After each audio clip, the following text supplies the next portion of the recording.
আমার 5টা টাকা দিয়েছে, এটার কারণে আমার এই অন্যায়। কাকা, আপনি জেল কতদিন পর জেল থেকে আসলেন? আপনি 1 মাস 15 দিন আসছিলাম। মানে 45 দিন পর জেল থেকে আসলেন।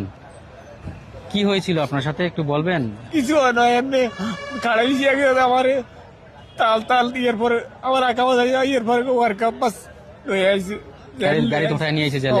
সবকিছু রেডি করি এরপরে জেলে তুই এসে আর কোনো অন্যায় আমার মালিকরা ফোন করতে দেয় না, মোবাইল লেগে গেছে। কত টাকা ঋণ আছে এখন আপনার? এটা খুব হিটা বলি লাভ কি, আমার এক টাকায় মানুষের টাকা দিচ্ছে। নতুন গেছিলেন আপনি? কতদিন হয়েছে সৌদি আরব গেছেন? 1 বছর হয়েছে, 1 বছর পুরো হয়নি। 1 বছর হয় নাই। কত টাকা ঋণ করে গেছেন?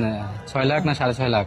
আমি তো গেছি 5.5 লাখ টাকা দিয়ে। 5.5 লাখ দালালের মাধ্যমে গেছিলেন। আকামা পাইছিলেন? পাইছি। কিন্তু আকামা থাকার পরও কোনো কাজ হলো না, থাকতে পারলেন না। এরকম একজন কানের মধ্যে মাল দিছি রে, আমার 5টা টাকা দিছি, এটার কারণে আমার এই অন্যায়। ও আচ্ছা আচ্ছা, এটা সাজানো ছিল, ওদের গল্প ছিল।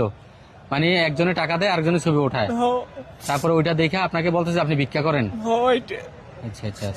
এখন জেলে এত লম্বা সময় থাকলেন কেন? আপনার তো সবাই তো 12 দিন না ছাড়লে কি জোর করে আসা যাইব? 14 দিন 12 দিনে আসে, আপনি 45 দিন যাবত আসছেন। আপনার কেউ রিসিভ করতে আসছে আপনাকে?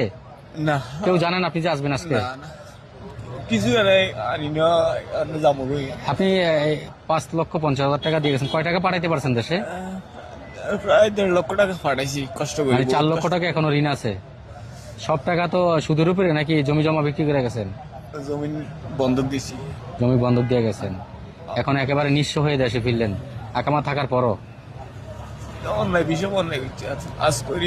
আজ করি কোনো কথা শুনে না, পুলিশ আপনাকে মারধর করছে কোনো? না না, ধরার সময় মারধর করছে? না না, কিছু মারধর করে না, দুঃখে। আচ্ছা আচ্ছা।